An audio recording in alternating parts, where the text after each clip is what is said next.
sa mga sinabi ko, marami ng issues na galit ang taong bayan. Alam mo, MJ, what we have right now is a sea of angry voters. Galit ang mga botante. Bakit galit? Kasi linoko mo kami. 'Di ba? Ang dami ng panloloko na ginawa. So, yun nasa mind ng taong bayan pag bumoto. Sa tingin ko, yung keyword nga dyan, budol, will be a campaign battle cry. So, we are entering a very tight time frame for any of the two things. One is to, a change of government, and second is the preparation for campaign. Ma'am, bago lang si partner Admar, isa pa sa mga kinagagalit ngayon ng taong bayan. Naalala mo ikaw yung isa sa mga nagsiwalat nito, ma'am, nung last year, yung sa issue ng Afghan refugees. Ngayon, inamin nila. Meron talaga. At pinal na yung kasunduan. Anong masasabi mo doon, ma'am? Ayan, pambubudol rin yan. Di ba? Hindi ko maintindihan, visa processing sa atin idadaan, ba't hindi sila mag-visa processing sa US? Di ba? Hindi kasi sila mag-visa processing doon sa iba nilang bansa sa Middle East. Bakit sa Pilipinas dadalhin? Kaya ako na-alarm dyan nung nalaman ko yan at again, I am sticking to my source. May bumabang eroplano, dambuhalang eroplano, supposedly may bababang gamit, nandun lang sa tarmac kasi hindi daw wala daw permission to land. Tapos nag-depart, pumunta sa isa nating probinsya. So, ang tanong ko, meron tayong risk assessment Kasi may parte dyan, kung may sleeper cell dyan, bumaba sa atin. Hindi ba nakakatakot?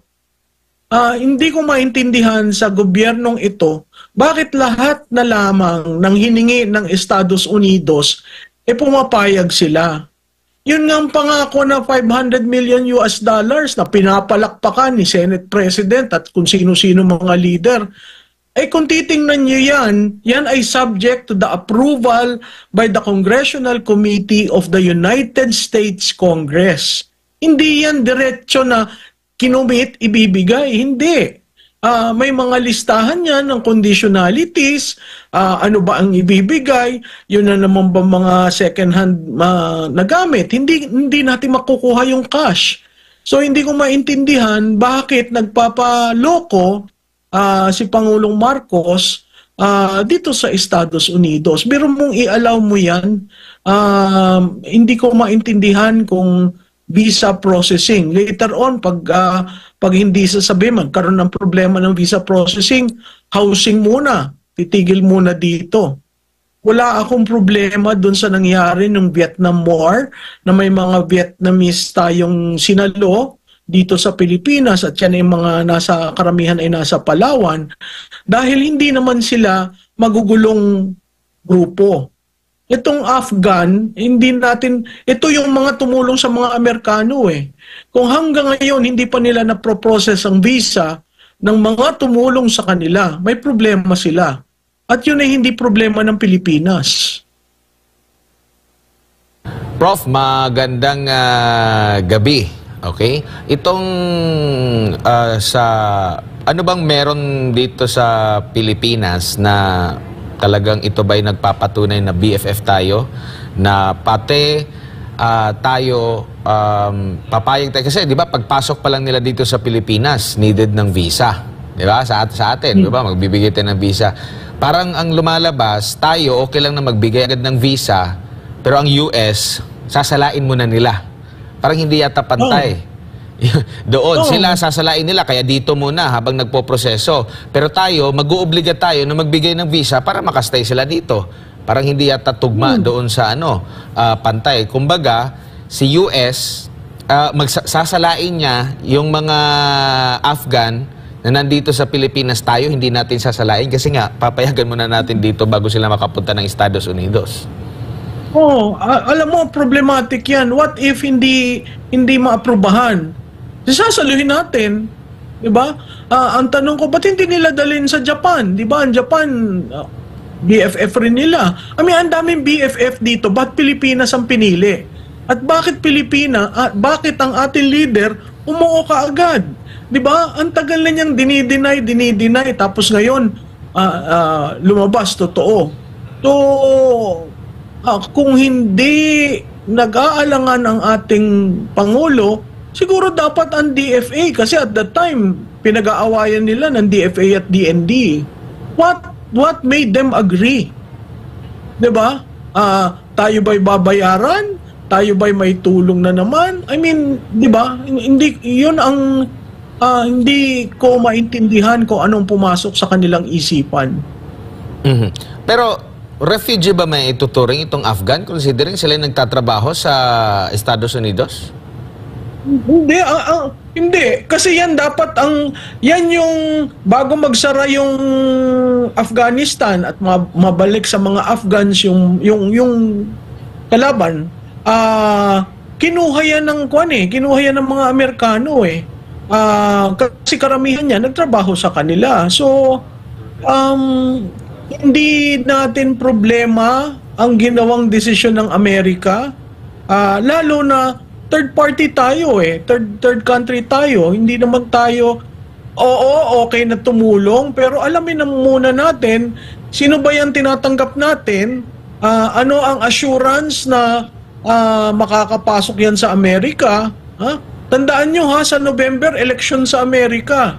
So kung kunyari nanalo yung hindi Democrat, paano yung mga Afghan na yan nasa atin?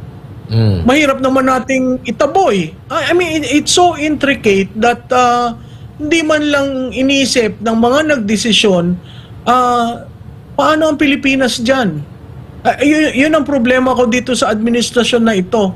Never inisip ang Pilipinas, never inisip ang Pilipino.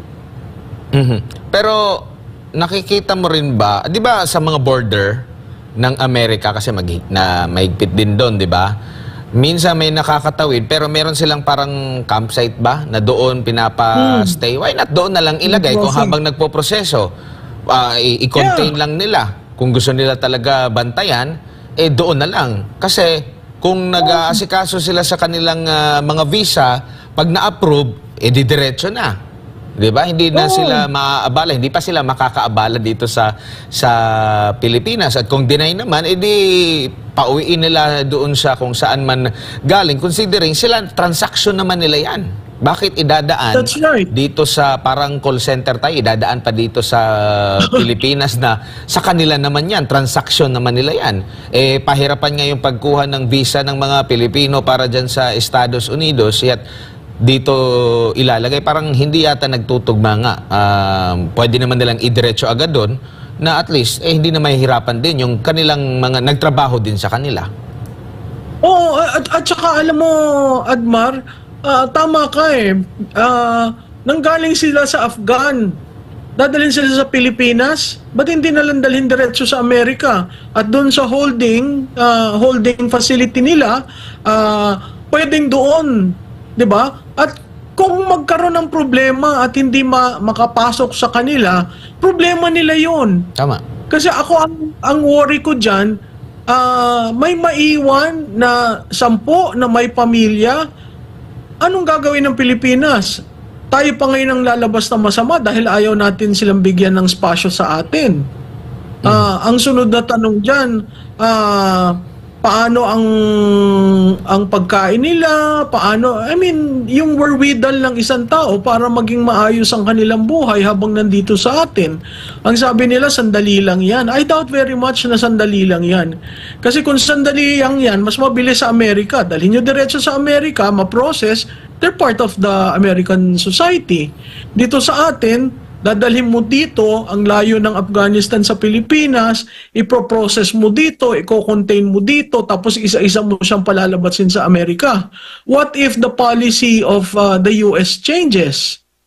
We're holding on all of these people. Kaya ba natin?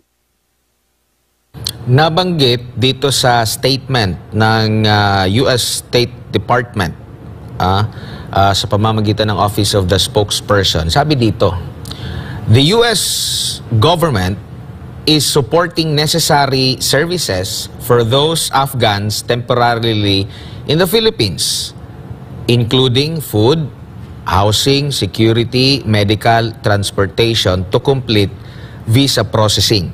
So kung gagastos lang din naman sila doon sa mga nabanggit, bakit hindi na lang doon sa mismong lugar nila? Di ba dagdag gastos yan? Halimbawa, kung nakapasa sila, magpalagay natin, ibabiyahin na naman nila papunta doon sa Amerika. Di ba parang doble-doble ang kanilang gagastosin dyan? Oo, tama ka dyan, Admar. At saka, ako ang pakiwari ko dahil ito ay trained at nagamit ng Amerika sa laban sa Afghanistan. Ang reading ko dyan, they might be the core to man the EDCA sites. Kasi, di ba, doon sa mga interviews nung panahon talaga na Taliban na ang humawak sa Afghan nung nakapanayam. Kasi di ba marami talaga mga Afghanistan na pinangakuan. So during that time, hindi ba prinoseso ang kanilang mga visa agad-agad during that time na tingin mo pwede naman sigurong pagsabayin? Kasi nagtrabaho ito sa kanila sa mahabang panahon at pinangakuan ito na in case na worst scenario na yun yung nababanggit ng mga nag-hire sa kanila na mga tapos masyadong mahabang proseso na ililipad pa sila dito sa Pilipinas tapos ililipad na naman sa Estados Unidos. Ang tingin ko nga rito, pati yung Estados Unidos nagdadalawang isip na papasukin itong mga Afghan. Pero pinayagan nating mapasok sila dito sa Pilipinas. So okay lang sa kanila, sa Estados Unidos na magduda. Ang Pilipinas hindi pwede magduda dito sa mga Afghan. Yeah. Tama ka doon. Maraming implications yung decision na yan. At hindi ko alam kung naproseso talaga nila ng maayos o dahil request ng Estados Unidos, ang presidente natin kaagad umokay. Hindi na ba Kasi malaking debate yan nung una nung nabalitaan yan. Hindi nga nila alam Tapos nagkaroon ng Senate hearing si Senator Marcos na doon lumabas na hindi nagkakasundo ang DFA at DND at pinag-uusapan pa lang. So ang tanong nga ni Senator Marcos noon, bakit bumaba yung eroplano?